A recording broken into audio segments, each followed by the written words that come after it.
intéressant. Mais la France est désindustrialisée et aujourd'hui c'est une ville qui a énormément de mal à diversifier ses activités économiques. C'est dû à plusieurs raisons, notamment du fait des inégalités territoriales et de la concurrence qui s'installe entre les métropoles, entre les villes, à l'échelle des mêmes territoires. Et si Alès a du mal à diversifier ses activités économiques aujourd'hui, c'est parce qu'à côté, il y a Toulouse, il y a Lyon, il y a Montpellier, qui sont des métropoles beaucoup plus compétitives et beaucoup plus attractives.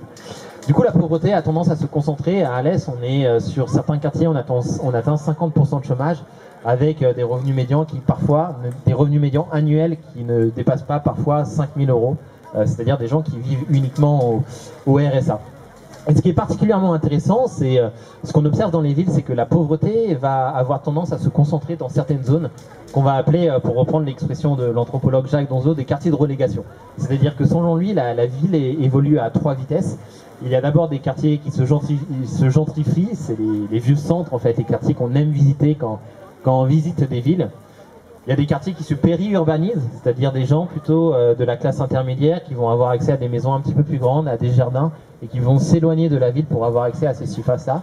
Et puis il y a les quartiers où la pauvreté va se concentrer, ce sont les quartiers HLM, quoi, les quartiers de relégation. Et ce qui est particulièrement intéressant à Alès, c'est que finalement la ville entière ou presque est un territoire de relégation. C'est-à-dire que la ville a perdu son vieux centre suite à une politique communiste qui avait été portée dans les années 70, qui se justifiait à l'époque, mais la vieille ville a été détruite au profit de logements sociaux, au profit de logements HLM pour accueillir des ouvriers en masse qui arrivaient pour travailler dans les mines. Du coup, aujourd'hui, Alès est entièrement une ville de relégation. On ne retrouve pas la gentrification à Alès, mais dans les petits villages des Cévennes, à une vingtaine de kilomètres d'Alès environ. Du coup, la pauvreté est très visible à Alès, on la voit de partout, dans les villes, dans les rues, dans le Vieux-Centre, tous les commerces sont en train de fermer, y compris les commerces les plus populaires. Alès, c'est une ville où il y a une énorme communauté algérienne, de gens qui venaient travailler dans les mines, mais également des harkis en fait, qui sont venus en masse dans les Cévennes, et des commerces faits un petit peu pour cette communauté-là, c'est-à-dire des épiceries à produits ethniques ou des kebabs sont également en train de fermer. Donc des commerces populaires. Donc voilà, une ville vraiment très pauvre. Et pourtant, quand je me balade dans la ville, il ne se passe pas rien dans la ville. Il y a plein de projets qui sont portés par ces populations-là, par les populations les plus précaires, dont des projets de jardin. C'est-à-dire que c'est des gens qui vont se réapproprier des espaces libres de la ville, des espaces de friche, pour porter des projets de jardin. Alors ce sont des jardins qui sont assez protégés, parce qu'ils correspondent à des demandes économiques, c'est-à-dire que quand on les voit, ils sont derrière finalement des grillages, des toits, des zones assez protégées. Mais du coup, finalement, on peut quand même essayer de passer la porte et de rentrer dedans en accord avec les jardiniers. Et finalement, qu'est-ce qu'on voit dans ces jardins? C'est des zones entièrement cultivées, assez belles, pour être tout à fait honnête. C'est-à-dire qu'il y a énormément de poésie qui est créée dans ce jardin. Les gens vont y mettre beaucoup de soie, des objets de décoration, etc. pour retrouver finalement un espace à eux. Et puis quand je parle avec finalement ces jardiniers pauvres, c'est des gens qui sont au chômage et qui passent toute leur journée dans les jardins. Qui, finalement, quand je leur pose la question, pourquoi vous vous êtes mis à jardiner, pourquoi vous avez voulu retourner à la terre, et ce qu'ils me disent en premier, c'est que finalement ça correspondait à des choix économiques. C'est-à-dire que j'avais besoin de me nourrir, de nourrir ma famille, de trouver des produits qui correspondent à mes préférences culturelles, mais que je ne trouvais pas forcément dans les commerces classiques à Alès, donc j'ai choisi de retourner à la terre. Et ce qui est un peu plus intéressant, c'est quand on creuse le discours, quand on continue à parler avec eux, dans leur discours, cette motivation économique est indissociable de toute une série de raisons, qui vont de raisons sociales, de raisons politiques, de raisons de partage et de raisons également écologiques. À titre d'exemple, Baba, par exemple, un tonton algérien qui vit sur Alès depuis pas mal de temps, il me dit, moi avant, j'étais vu dans mon quartier comme étant le chômeur qui passait toutes ses journées au bar. Aujourd'hui, je suis la personne qui cultive des produits ethniques pour ma communauté dans les HLM. Et ça, pour lui, pour l'image qu'il a de lui-même et pour l'image que les autres ont de lui, ça change tout. Ça change tout. C'est-à-dire qu'il y a un réel processus d'émancipation sociale grâce à l'activité agricole, grâce au fait de pouvoir jardiner en ville. Et un peu plus intéressant, c'est que les jardins participent finalement à ce que moi j'appelle dans mes recherches le droit à la ville, c'est-à-dire la capacité à chaque citoyen de s'approprier la ville et de participer aux décisions politiques qui sont prises dans la ville. Comment se structure le droit à la ville dans la pensée géographique? Les grands géographes se sont dit, finalement, pour pratiquer un droit à la ville, il y a deux choses. Il y a d'une part une appropriation des espaces de la ville. Un jardin, typiquement, c'est des gens qui se réapproprient un espace, donc là on est dedans. Et également des processus de revendication. Typiquement, Nuit debout, on s'approprie un espace, on fait de la revendication, on est vraiment dans du droit à la ville. Moi, les jardiniers que je fréquente à Alès, ils sont pas trop dans des processus de revendication, c'est-à-dire qu'ils descendent pas dans les rues faire valoir leurs idées.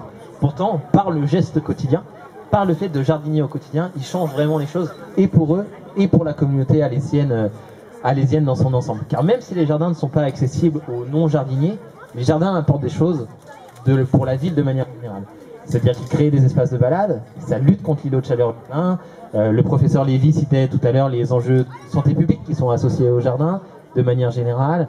Et certaines associations, certains jardins se structurent en association, proposent également des événements collectifs pour les non-jardiniers. Donc finalement, moi, qu'est-ce que cette recherche m'a appris à Alès? C'est d'une part, j'en avais déjà la conviction, mais j'étais très heureux d'en avoir finalement la confirmation scientifique. C'est que contrairement à ce qu'on croit, les chômeurs ne font pas rien, c'est des gens qui font plein de choses et qui sont vraiment preneurs de s'émanciper à travers des activités et surtout de participer également à une construction collective de la ville.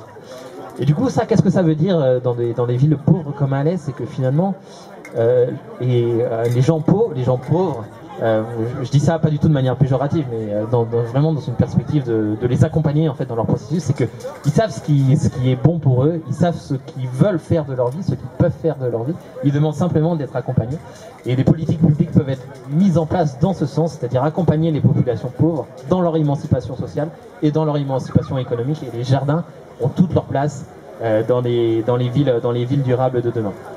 Et enfin, je finirai par ça, c'est penser l'égalité dans les territoires, c'est aussi penser les liens qui unissent les villes entre elles et unissent les villes et leurs campagnes les plus proches.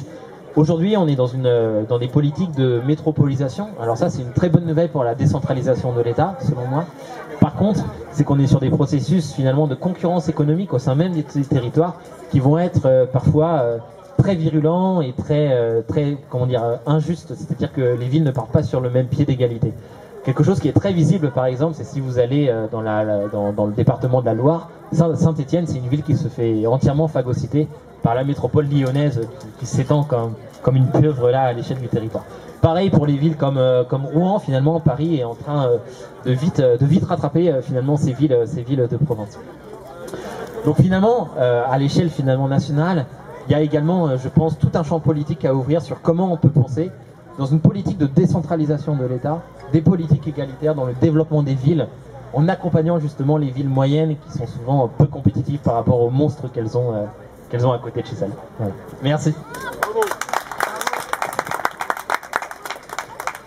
Merci Damien. Est-ce qu'il y a des questions par rapport à ce sujet ?